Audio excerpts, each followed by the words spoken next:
Hello and welcome to another episode of the Our Foundations podcast. My name is Joshua, and today's episode will be focused again on the time period of the Middle Ages and on into the Reformation and the 30 Years' War.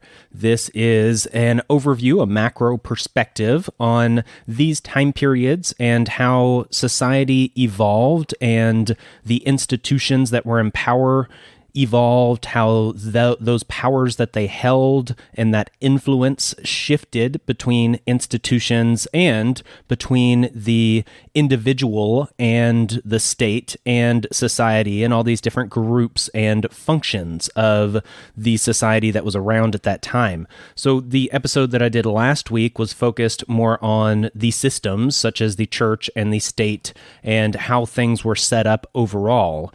This episode is going to focus more on economics and theology and technology, so more of the immaterial aspects. So if you think of it like this, episode 1 was more about the hierarchical structure and a more visual representation, and I guess I'll get into that analogy of visual versus audible, but this episode today is more audible. This is something that's more fluid, more rhizomatic, more immaterial, something that is more conceptual, ideational, these types of things. And so the following episode that I'll do next week, following this one, will be one that looks into the future and compares more the time period of the 30 Years' War and the effects of the Reformation to our near future today and the effects of these things that are going on today, these shifts that are occurring. And that will bring us directly into the next series that's going on. And as long as the next series is what I think it will be, I think it will be on historical patterns and cycles.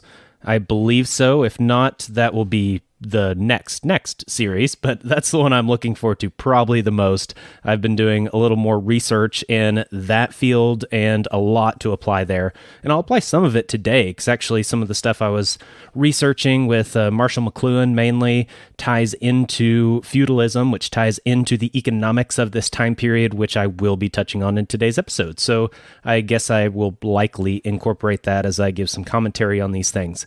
But that is the plan. As a reminder for those that are kind of new here, this is season 4 of the podcast. Season 1 was about the evolution of human society leading up to today's structures and systems and the evolutions, both history as well as future and alternative movements going on today. All of those things are wrapped up in season 1. Season 2 is what this current series is about, pretty much. It's all about this parallel between the time period of the Reformation through the 30 Years' War and some before that, the Middle Ages and such, and comparing that to modern times, modern power shifts, modern evolutions. Then there was an interim period that was linked directly to this concept of looking at historical parallels, and that was an interim period, let's say season 2.5, that had quite a few interviews that were overall focused on topics that didn't fit into season 1 or 2, and that melded into some interviews that focused a lot on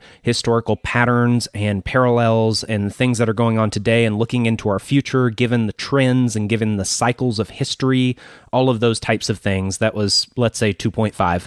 And then season 3 was looking at the early church, the original church, as an example of an alternative movement that was not very fond of the culture of Rome or the state of Rome or a lot of what they were surrounding them, such as the institutional religion of their day. And they were this alternative movement that didn't try to rebel or revolt. They didn't try to get in the political system and change it from the inside. No, they built their own systems, and that is what I advocate as well. So season 3 is all about that parallel and goes into everything from theology and how that's similar to ideologies of today, and comparing the original church to like the Agorist movement and things of that nature.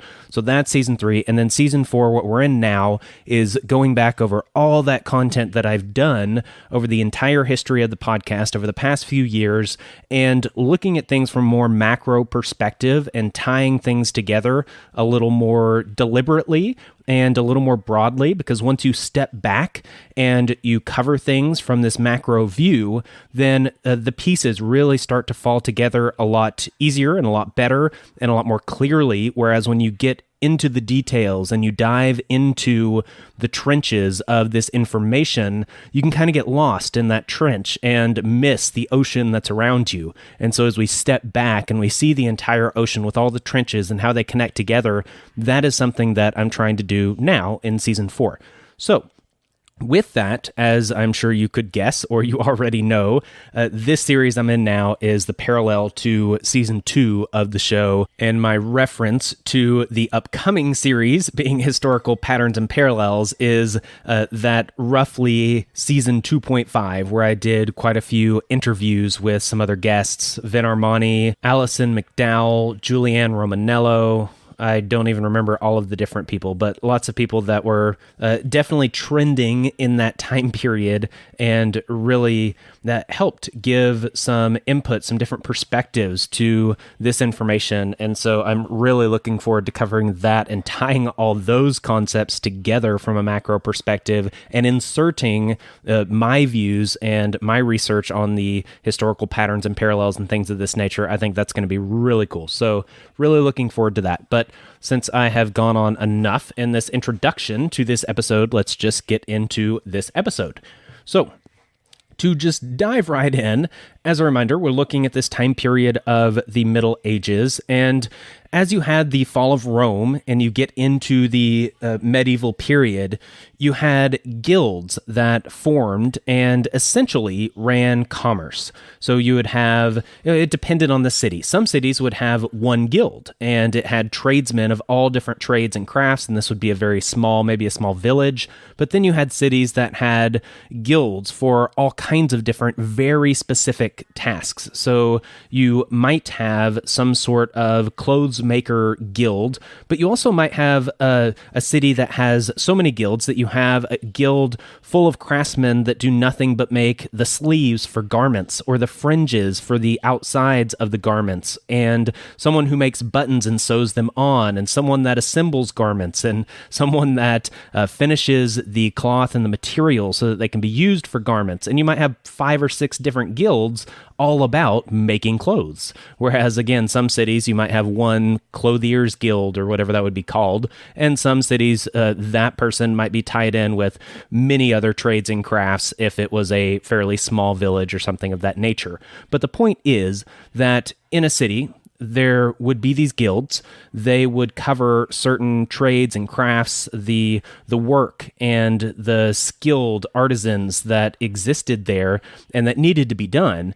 And so when you have these people get together and form some sort of organization, some sort of structure, some sort of alliance, then they end up with a lot of power because they are doing things that are very necessary for that village and for that city.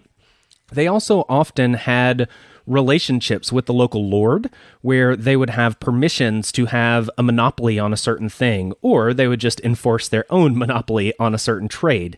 They would limit who could become the advanced level. I think that's the journeyman, I guess, and then how many apprentices they would bring in, or I guess the master would be the ultimate. So they would regulate how many people would graduate from journeyman to master and be able to run their own shop or whatever. They would also regulate how many people got brought in as apprentices at the bottom level, and then as the apprentices started to learn, they would become journeymen, where they would be more skilled at their task, and as they mastered their craft, they could be masters and then go out on their own. But the guild as a whole would run all these things. It would do price controls. It would make sure that there weren't too many craftsmen in a certain field to flood a market, and vice versa, make sure there were enough people to fulfill demand in a certain market. And so that's what was was really going on. It was this system where the trades and the crafts and the workers actually held a good bit of power, and this was done through the economics of the system that they lived in. And this is very similar of unions that existed, let's say, a few decades ago when they had a lot more power, let's say the 1950s in that range. And at that time period, you had a very similar deal where, especially in the factory workers and the trades and these types of fields, you had these unions that would largely dominate a certain sector of the economy in a certain city or a certain geographical area. And they did have a lot of power. They were made up of these different aspects of trade and crafts and manual labor and things of this nature. And so there is a parallel that goes on there. But again, that doesn't translate to modern time. I'm talking about the mid-1900s. So, well, what about the year 2000 and going on? Well, that's where we bring in this next aspect where you had the merchant bankers that arose in this time period, kind of as at the tail end of the power of the guilds, and there was a lot of overlap here, and we are talking very broadly, by the way, talking about probably a few thousand years over the course of this episode, so take that with a grain of salt. But the merchant bankers started to gain more power and influence, and they ended up taking power through networks. They didn't take power through products or through certain trades or skills that they had or manual labor or things of this nature. That's not what it was about. It was about a network. It was about funds and lending money and borrowing money and investing in certain ventures and having this large network for communications and pairing together buyers and sellers and importing things and exporting things, these types of things. The merchant bankers weren't necessarily the ones that were making the things that were exported. They weren't necessarily the ones using the things that were imported, but they had the network, and that is where their power truly lay. And so with this, you start to see a shift in how this power is attained, how it is used, how it is held, how it is manipulated. You can also see that the merchant bankers were tied in. They were tied in with the guilds. They were tied in with the lords. They were tied in with the kings. They were tied in with the church. And the example that I've been using that I think is a very fitting example is the Medici. The Medici were entwined with the nobility, with the church, with the guild, all of these things. There were Medici popes. There were Medicis that married into royalty and became queens even. And you had Medicis that pretty much ran guilds. They at times were the leaders of certain guilds, like in Florence and places of that nature. And so you had them using all of these existing institutions, but they weren't necessarily any of these institutions. I am equating the merchant bankers more with the lords than with any other group, at least in my very broad split of society of that day. So if you basically say that there was the church, there was the nobility, and then there were the common people, well, the Medici, the merchant bankers, they were more in line with the nobility than they were with anything else. But they were tied in with all of them, and they kind of... they were much more fluid. And this is the role that big tech, if you haven't guessed, is playing in today's world. It's all about the networks. It's not about the certain products that they're buying or selling, the certain data that they're buying or selling. It's about the network and the ability to attain that data and sell that data, attain the products, sell the products, make the connections between buyers and sellers, these types of things. It's the whole concept of the merchant bankers.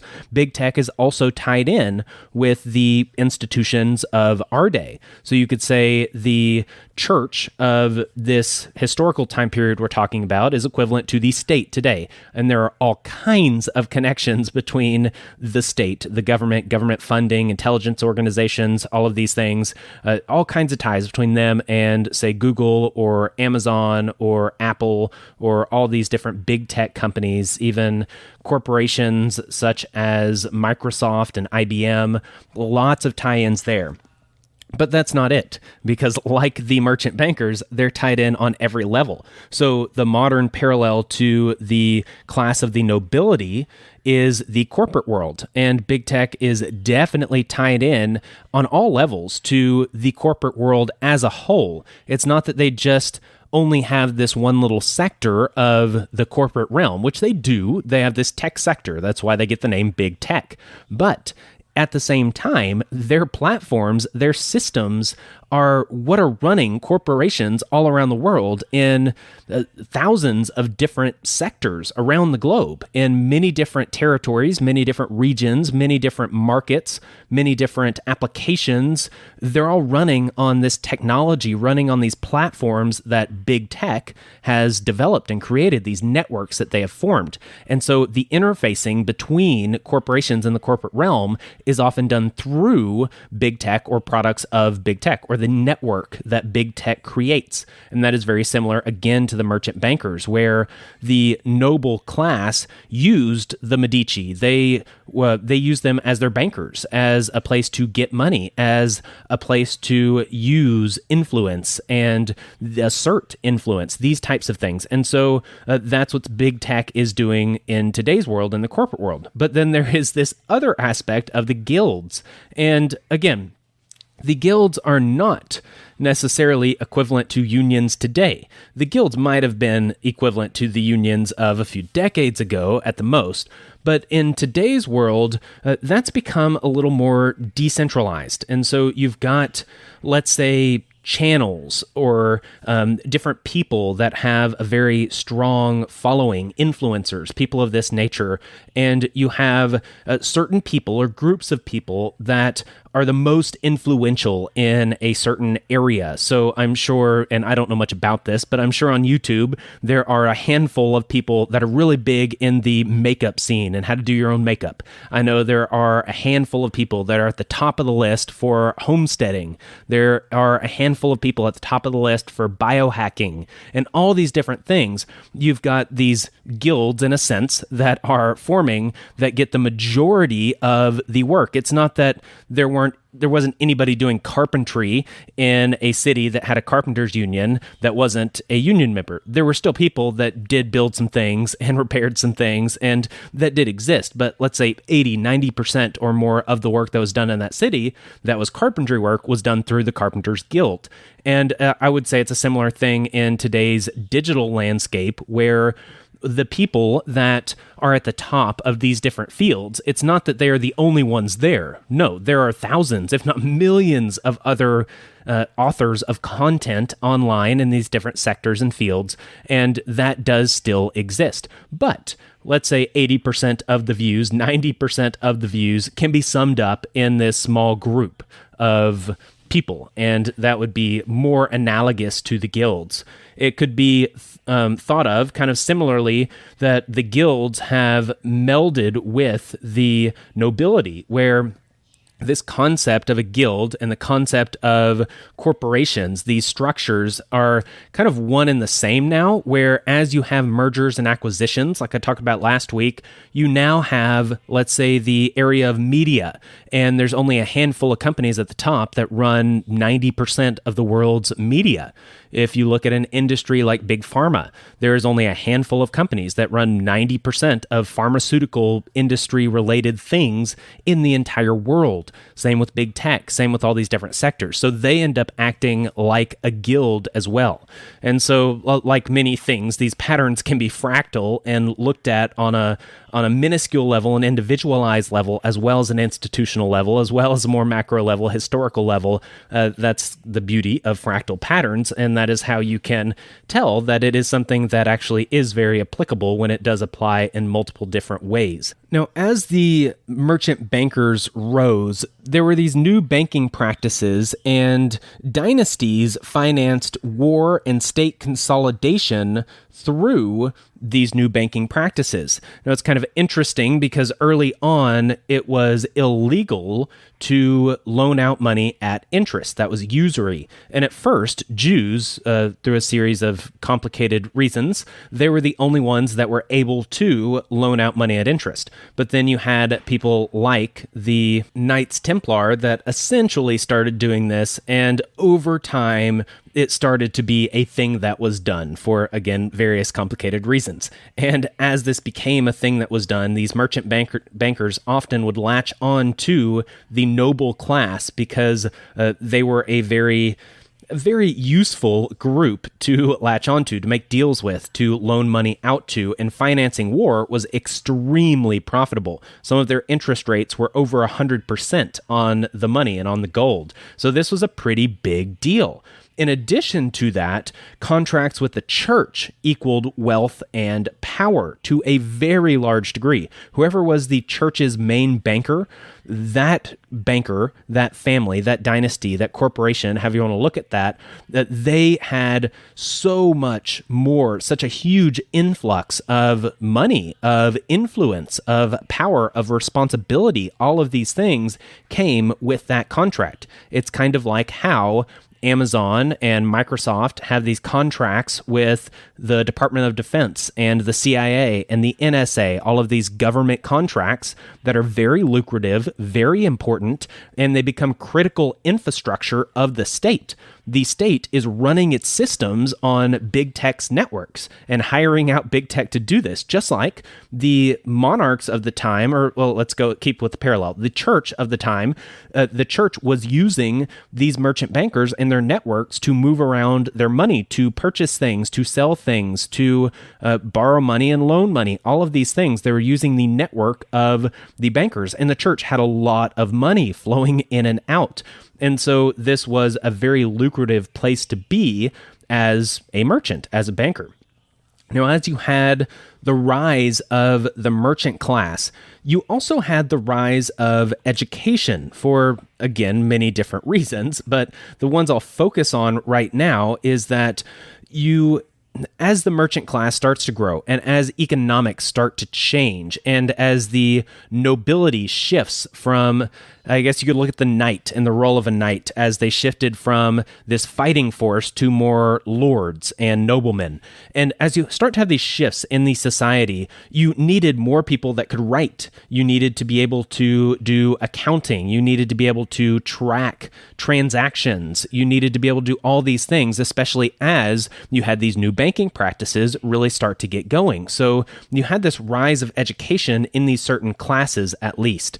And then you also had the introduction of the zero and of Arabic numerals. And with this opened up new possibilities, new efficiencies, a whole new way of doing things. The double entry accounting system is accredited to this time period and the introduction of things like the zero and Arabic numerals being introduced, and the changes that this brought with what you could do with numbers, how you can manipulate them, how you can use them to do such a huge infinite number of things that they didn't even know they couldn't do until they learned that they could do them.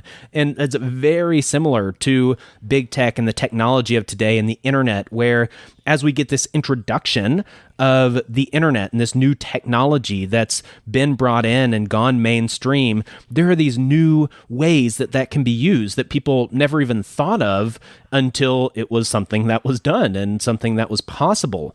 It created standards that are used worldwide on a level of standards. It's a standard for the industry to use some of these certain platforms and some of these certain algorithms and things of this nature. And so that is something very similar. As the rise of big tech came, you have the rise of the technology of the internet, just like you had the rise of the technology of the introduction of the zero and some of these different accounting practices and things of this nature, not to mention the technology of the printing press. And we will get there, but that's even more analogous here. But just some of these changes that were going on as we're looking specifically at the merchant class, the Medici, comparing that to big tech in particular, that this is something that's really partners together very well. There's a lot of the same things going on here. Now, again, as knights transitioned from fighting to ruling, they needed an education. They needed peasants to build wealth as well. So it wasn't just that the knights were changing, that role in society was changing. It's also that the peasant class was changing. The people at the bottom were changing. I talked about how Roman slaves oftentimes ended up becoming serfs serfs in the feudal system, and that was a change of their role and change of that system. But again, with the knights, they transition, and as you become a lord and rule over a territory, a region, you need people to work that region. The whole value in the land is the resources that are there. And so they need the people to then get those resources so that they can pass along a lot of those resources to the knight or to the lord or to the king. It's, again, a fractal pattern here. And that was a very important thing that needed to exist. That is how this system worked with feudalism. And this is fairly similar to corporations that are transitioning from competition to technocracy. So it was that the corporations were fighting each other in this cutthroat way. But again, like I've talked about with mergers and acquisitions and more of a guild type system where there are more of these alliances of small handfuls of companies at the top of each sector, this is part of that transition from fighting to ruling, from competition to technocracy. And with this, the value, it's not that there's value in the resources of the land, because it's not like these corporations are owning vast swaths of land. The value is in the resources in this virtual technological world. The value comes from the data. The data is the resources that were gathered from the land, from the lords and the peasants and the knights, from those folks in this historical time period. The modern equivalent is data and the customer base that is needed to collect that data. The users are needed to build power, to gain the data, to mine this virtual landscape, and then pass along those resources, that data, that information, all of these things to the Lord. And that would be to let's say a corporation, through the platform, through the feudal system. And again, it's all analogous here. And with this is where I will tie in a little bit of Marshall McLuhan. I've been looking into him a lot lately, and a lot of very applicable things from him, and I'm very excited to tie some of those in future episodes. But the one thing that I think is very applicable now, that I was just actually listening to something about it today, was this idea of digital feudalism, and that this is something that is going on. And he called it out from a different context, but it's the exact same thing that I'm talking about here, that you're going to start. And again, he was writing back in, let's say, the 50s and the 60s. This was pre-internet and pre-computers the way we know them now, and pre-media the way we know it now. He was talking about the introduction of radio that was more current, and the introduction of television that was becoming mainstream in his time period, and how that was changing society. So, much less the internet that's going on today.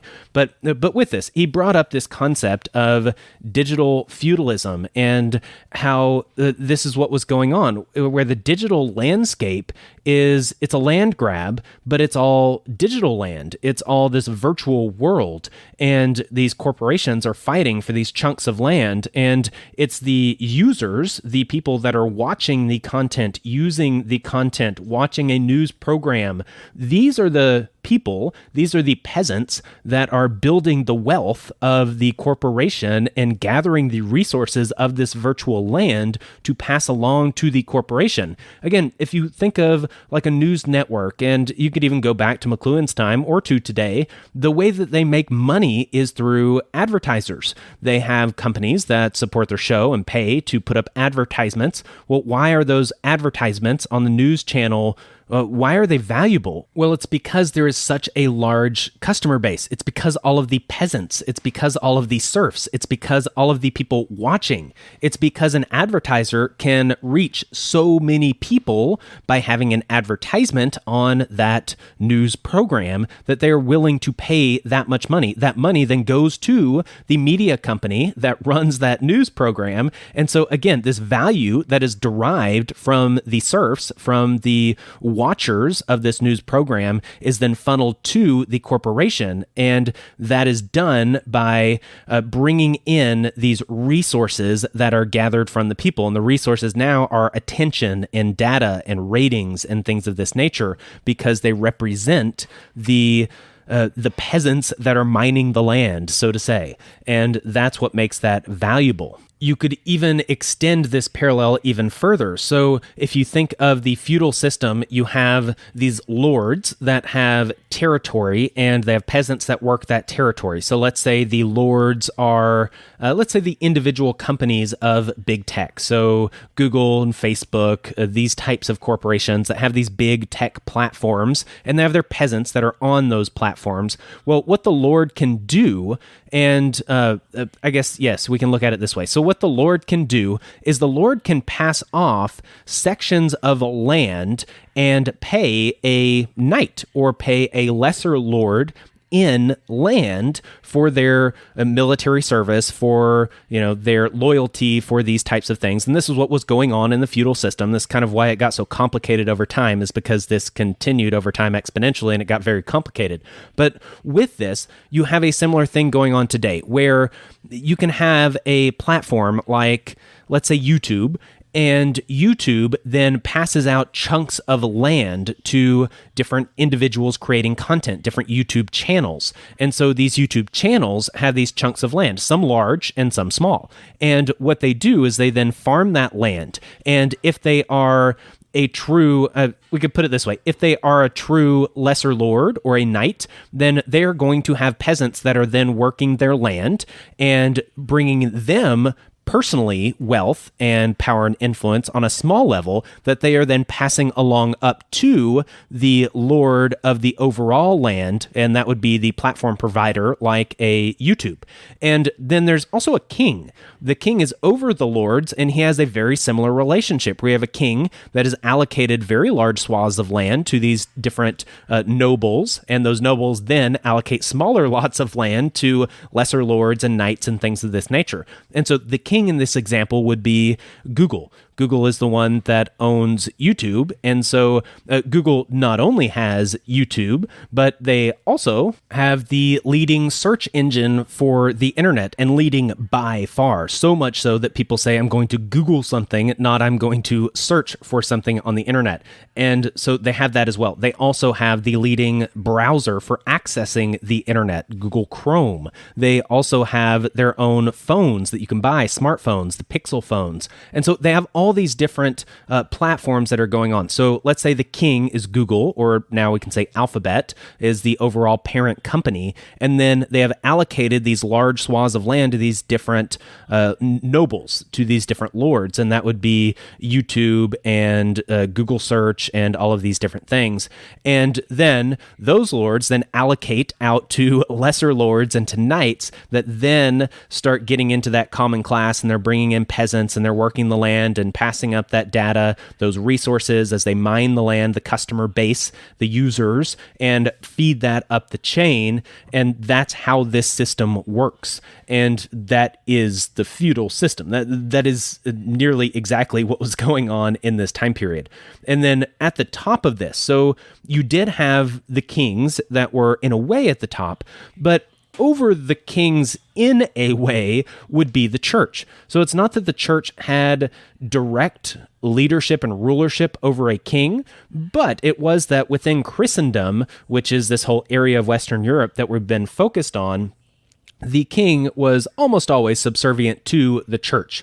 And overall, they would try to do things that would be looked upon in a positive light by the church, and that people that were under them, their peasants, their, let's say now, their employees and their customer base, would view as being friendly to the church, good practices. They were good Christian kings, just like these corporations are good law-abiding corporations, looking out for society. And of course, the state is the historical church. So the state today is over these corporations. But again, it's not necessarily directly, because corporations today, especially in this technological world, are global. And it's not that they're under one particular state. Now, often they are incorporated in one certain country, but they could always just shut down operations in that country and operate in others. And that's very doable. That has been done many times. And so that is something that they can do. They are not directly under strictly the authority of the state, but they are largely under that authority. They are voluntarily subservient to the states where they do business in, the states that have jurisdiction in the various territories that they operate in. And then also, they want to be looked upon as being law-abiding, as being a positive influence on society, and they're not rebels that are going against the state. Even though at times they do, even though at times the kings went against the church. But in general, they followed the rulings of the church, the theology that the church was putting out, just like the ideology that the state is putting out, the laws and the legal code that they are structured under, these types of things. And so that's what was going on then. That's what is going on now. Now, as all of this starts to build, you have all these large changes that are going on.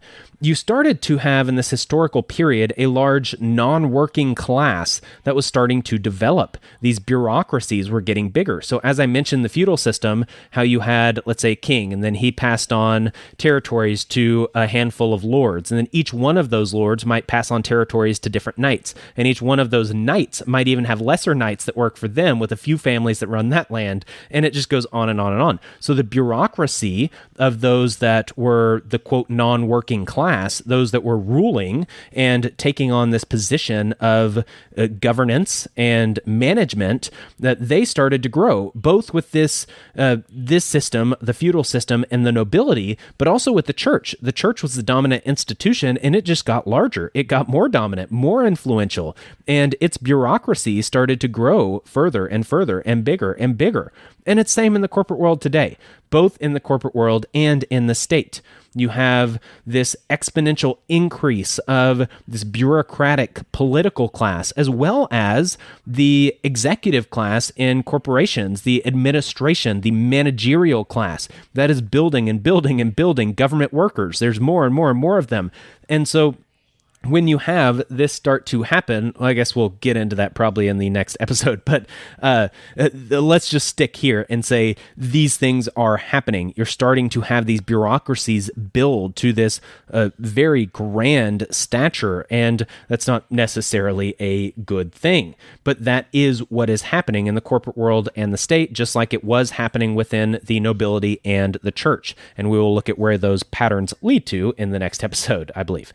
So the church ruled through theology, and the state in today's world rules through politics. These are very analogous. Theology then, politics now. And with this, all of society, for the most part, filters things through this one thing. So in the historical time period, everything was filtered through theology. It was in every part of one's life. Their education was centered around theology. How they viewed science was viewed through this lens of theology. How they worked was largely influenced by their theology, their practices, their work ethic, all of these things. How they spoke and the things that they spoke about, even their culture in their villages, their cities, their larger areas. All of these were heavily influenced by theology, by what the church says. And this is very, very similar to how today's world is so influenced, so filtered through politics. Everything from the education system to conversations to the workplace to all of these different things. Politics is infused. That is the worldview that everybody views the world through. That's just how things are today, just like they were back then. And the priest class of this historical age is like the political class of the modern age. They are this class of people that are at the top. They're these experts. They are the ones who interpret the law or the Bible. They are the ones that dictate politics or theology. They are the ones who are looked at as being above the rest of us because they know, because they are in this influential position with the church or the state. This is their role. This is the priestly class. And you have this hierarchy that was set up in this time period where it went from your local priest to a more regional bishop to the overall pope that was in charge of the entire church. to Scripture. The Pope is technically under Scripture, under the Bible. And at the top of that, overall, above everything, is God. And this is very similar, again, to our modern state, where at the bottom on the local level, it's not priests, you have local representatives in a local government. And then at the higher, more regional level, where you have the bishop in the historical time period, you have federal representatives, congressmen and senators, and these governmental agencies and things of this nature. Then at the very top, you do have a person that runs the entire church or the entire state. That would be the president. And obviously, I'm using the United States as my example, as I always do, or usually do. And then there is something above the president. The president can't just do whatever the heck he wants. He is beholden to the law of the land, the very important religious documents, the Bible, the Scripture. Now it's the Constitution and the law.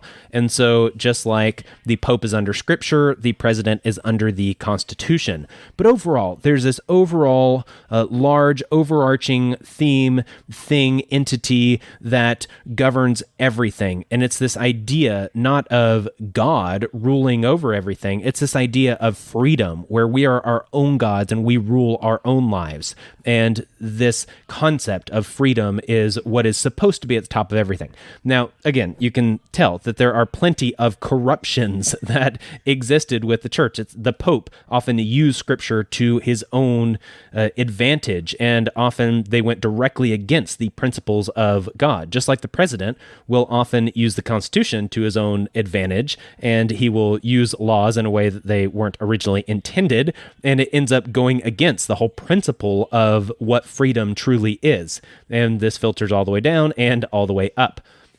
Now, another thing that was shifting in this time period, when we talk about how everything was filtered through theology, art was the same way. So medieval art, there was a lot of meaning behind the images and how they depicted certain scenes and people and backgrounds and all of these things. Medieval art had a lot of meaning to it. It was more of this pure theology. And as you shifted into this later time period coming up towards the Reformation, let's start with the Renaissance.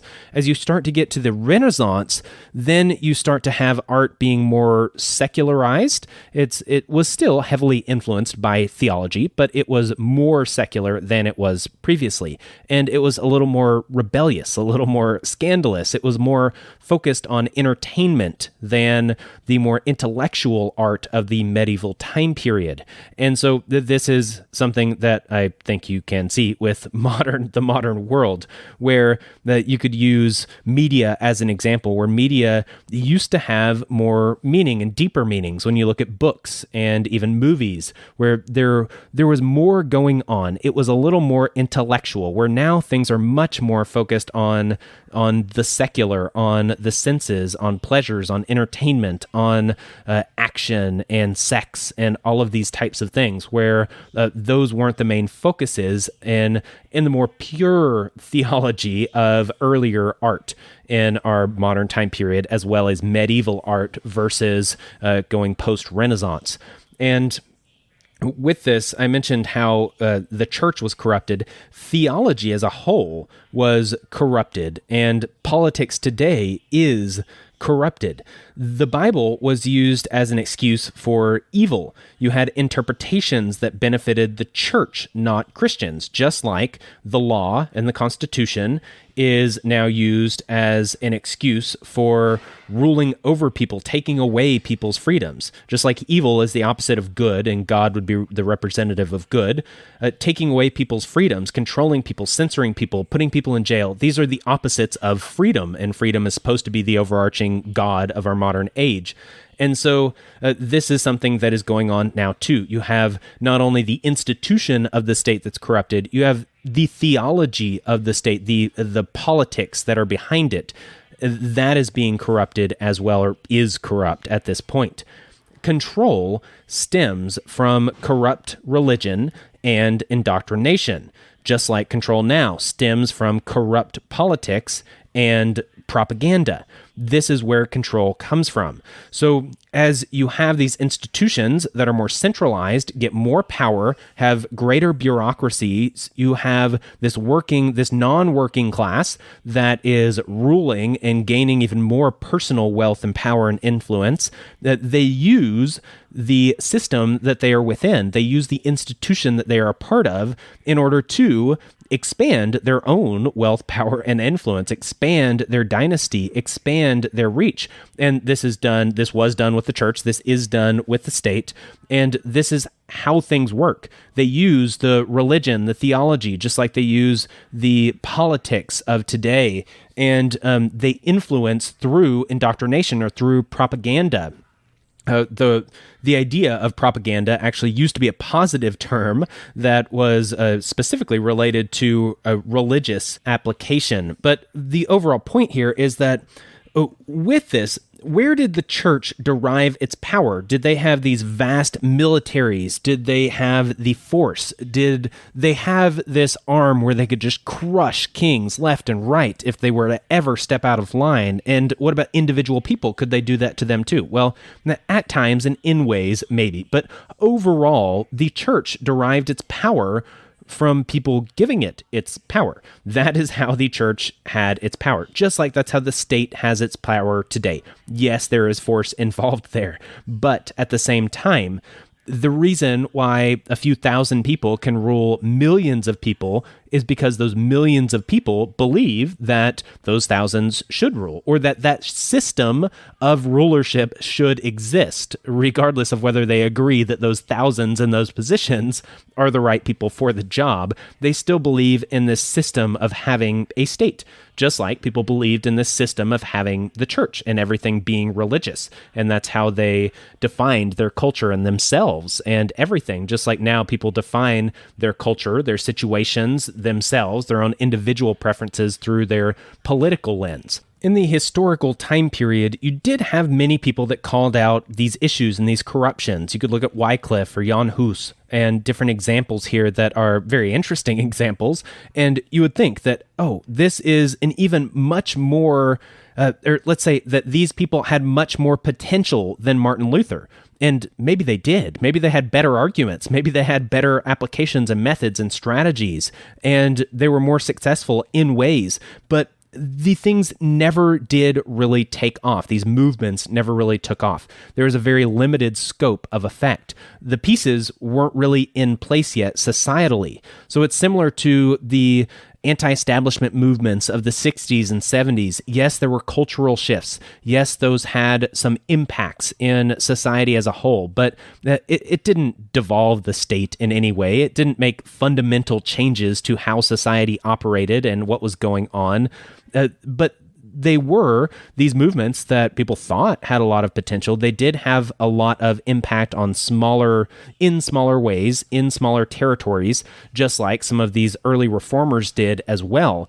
But the overall societal change doesn't come until the pieces are in place. It doesn't come until the technology's there. It doesn't come until the culture has shifted. It doesn't come until these things have really taken seed, and that's when the shoots can then sprout up. And that's what's going on today. I've used the example of mycelium with mushrooms, and the log is being colonized right now. And as that log is completely colonized, then there is, through sheer force and pressure, the mycelium fruits, and it pushes through the bark and it pushes through the wood and it fruits a mushroom. That's where the mushrooms come from. And that's what's happening today. The mushrooms are starting to come because that pressure has built, and now is the time. The technology has gotten here. Just like in the previous time period, the new technology was the movable type printing press.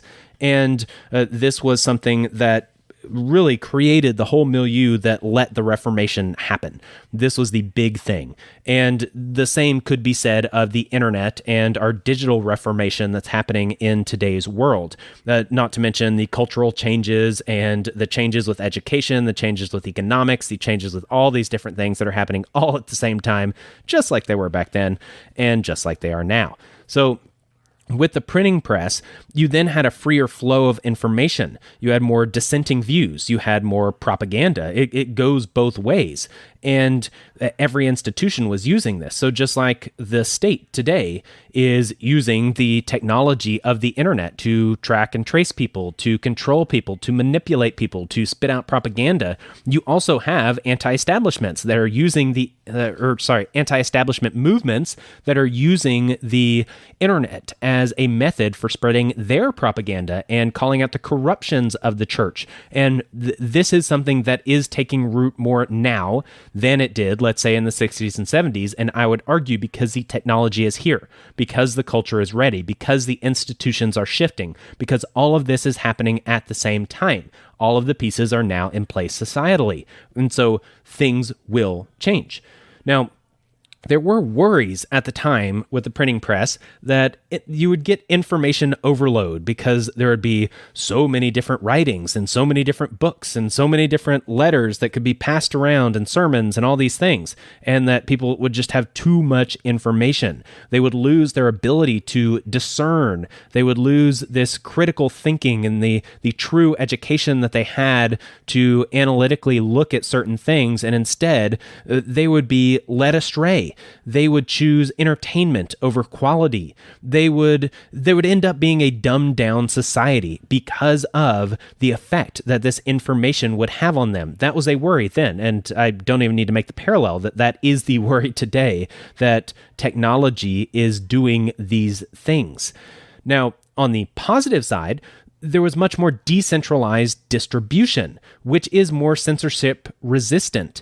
It creates the ability, the environment where something can go viral, where a piece of information or content can expand to thousands of people, millions of people in a very short amount of time. And relatively, that is what was going on with Martin Luther, with the Reformation, with this time period, with the printing press. Even though, a few years was equivalent to a few minutes in today's world, it was still relative to the culture and the society and the time period and the technology very similar. You also have an exponential increase in authorship and people that were creating content, making content, and that was going on today. That is going on today. That was going on then. And with all of this, the technology of the printing press, it was calling out corruptions. It was exposing the corruption of the church. You had gossip that was being spread around about things going on. You had pornography that was infiltrating, and you even had the witch hunts that were enabled by the printing press, because you had these books that were defining what a witch was and giving these reports of these infestations of witches, and, well, how do you judge a witch? How do you tell who she is? All of these kinds of things. And in a lot of ways, the witch hunts were enabled by this technology of the printing press. It even shaped the language, where instead of having these local dialects that were very different, you had a more universal language that started to develop because you have this written word that was becoming more and more common. People were becoming more and more literate, and they started to speak more and more the same language. Even though you could say that it was the same language, with the varying dialects, it was very different. There wasn't a more centralized, structured, hierarchical, material language that existed before this. And so all of these things were going on then. All of these things are going on now. With all of this, it undermines the church's or the state's monopoly on interpretation. So no longer do we only get the truth coming from the state and state-supported media, just like they no longer were only getting the truth from the church. They also potentially could be getting it from other sources, and it was up to them to figure out which source they would believe. Bibles and commentary to Scripture was something that at one point there was a monopoly on it by the church, by the priestly class. They were the ones that handled all that stuff. Whereas in today's world, the state used to be the only source for a lot of this information, for a lot of the news that comes out, these types of things. And that's no longer the case. You start to get a more individualistic ideology that develops. And this was a cultural shift, is a cultural shift, but also it's influenced by this technology, a more decentralized technology, more authors. You have the ability to read multiple points of view. You have the ability to write or to create content. It's much more individualistic. You determine truth. You read it for yourself. it's this idea at that time period of scholasticism versus humanism. So scholasticism was more focused on commentaries, and they would read a lot of commentaries. The Catholic religion in general, there is a lot more commentary involved in how priests and the Pope relays their messages. It's not as much direct scripture reading. One of their roles is to interpret scripture. They say that they are the experts, so they know scripture. They are not going to fall astray, so they will teach you because you don't necessarily know. You might get the wrong idea if you try to read it all yourself and interpret it all yourself. So that's kind of the role, one of the roles of the church. And that's educationally in the medieval time period, that was the more of the idea behind scholasticism, reading more commentaries. And then as it shifted to humanism, it was more about the source documents, more about going to the original authors themselves and reading them and interpreting them and analyzing them themselves on their own merit versus reading the commentaries. And so this obviously goes right along with reading the Bible for oneself. That was the whole idea, especially the Anabaptists, but definitely the Reformation as a whole, where it wasn't just the church's interpretation of things and how they did things and applied things. Now, the common person was starting to interact with the Bible, with Scripture itself, and starting to figure out what the truth was for themselves instead of having that filtered through the church. The church says that you can't handle interpretation, that you need a mediator. And they argue that there's a lack of hierarchy, that this creates chaos. And that's what going on today as well. The state says that you can't handle all of the misinformation that exists on the internet today, all of the fake news. You need a mediator, you need fact checkers, you need laws and regulations to protect you. And if we don't have this, and if everything is just coming at you from all over the place, and you have individuals posting these different things and videos and snippets and commentaries and these types of things, then you end up with a lack of hierarchy. You end up with chaos, and that is what is happening. And so you end up with a culture overall, just the influence of the technology itself. And I guess I can get into Marshall McLuhan here a little bit. So I'll get into him in just a second. So with all of these changes, you have self-interpretation. And that was what was going on with theology in the historical period. And today, it's more this cultural idea of relative truth. So in today's world, you have access to all of this information, and you can decide for yourself what is true or what isn't. Or maybe you think that some things are true for some people and not for others. And all of this boils down to a very individualistic approach, that they are individuals, you are individuals, and you can make up your own minds, and that you are an individual and you can make up your own mind, and that things aren't necessarily written in stone. And that was the idea with this revolution, with this reformation of the church, where things weren't written in stone. It wasn't just what the church said was. There was some stuff that was a little more fluid, that might be wrong, that might be different. There might be different interpretations for different people, but maybe they were all still Christians. Maybe they weren't. And the same could be said today, where I would argue that most people are all still statists. And whether they identify as someone on the left, or they identify as someone on the right, as a Democrat or Republican or whatever of this denomination or that, whether they identify as someone that follows Luther or someone that follows Calvin or someone that sticks with the Catholic Church, it doesn't really matter. You could be left, right, or center. You're still within this structure of statism that is the milieu that you exist in. That's how that is your worldview. Your worldview is filtered through politics, and whether you realize it or not, that's just the case. And in this historical time period, like I've said before, you're either Catholic or Protestant. You identify as one or the other, and your worldview is filtered through that lens. Just like today, you're either left or right, and all things were religious, just like all things now are political. And so I guess now I'll just do a very brief bit about Marshall McLuhan, because one of the things that he calls out that's very relevant to this aspect of the cultural changes that were going on then, that are going on now, especially in relation to the technology of the printing press and the technology of the internet, is that it's it's this idea of the medium is the message, and it's not necessarily about the content. So applying it in the context of this episode and this information here, it's this idea that having the printing press as a technology and having it used where you are having all these things printed off and more access to information, more authorship, all of these types of things that I mentioned, that in and of itself changes society, that changes the culture, that changes the individual and their worldview, just like the internet itself. It changes people. It changes the culture. It changes society. It changes people's worldview. It changes how people interact with the world. It changes how people interact with each other. And this is something that is done just solely based on the technology itself, not necessarily the content that is pushed on that technology.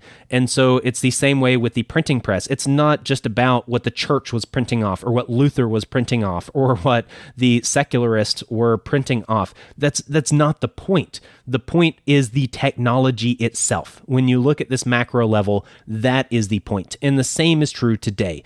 It's not about the misinformation that's out there. It's not about the corporations and their advertising and manipulating people and gathering data. It's not about the state using propaganda and using the internet for that and trying to convince people and sponsoring fact checkers and filtering information, censoring people. It's not about those specific applications and how the technology is being used. It's about the fact that the technology exists and the changes that makes. That is the big deal. That is the change. The technology itself, the medium is the message. It's not the content. It's the technology. That was true then. That is true today.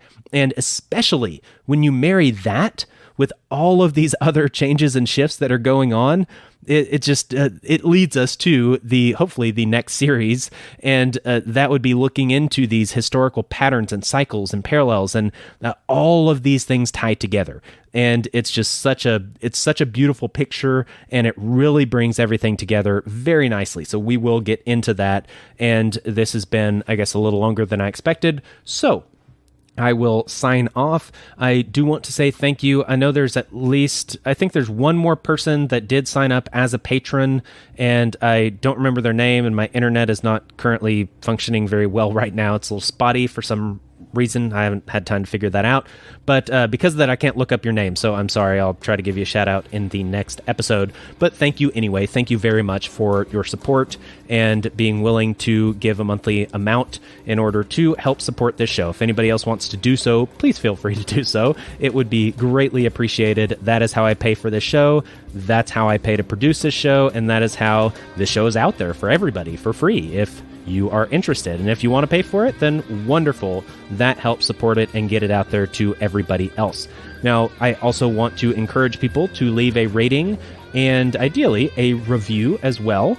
I have not actually looked at those. I was going to right before the episode, and again, the internet wasn't working well, so I don't know if I've gotten any in the past few weeks, but I will check that and see, and I will give you a specific thank you so long as I do see that.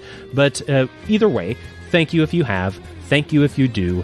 Thank you for listening. Thank you for all of your support. Thank you for reaching out. I've gotten a few emails lately of people that have really been enjoying recent episodes, some newcomers, some old-timers. Thank you very much for reaching out. I really appreciate that. That helps me getting that feedback and making some connections with listeners. That's what it's all about. I produce this content for you. It's not just for me, even though I personally do enjoy it, and that's one of the reasons why I am doing it.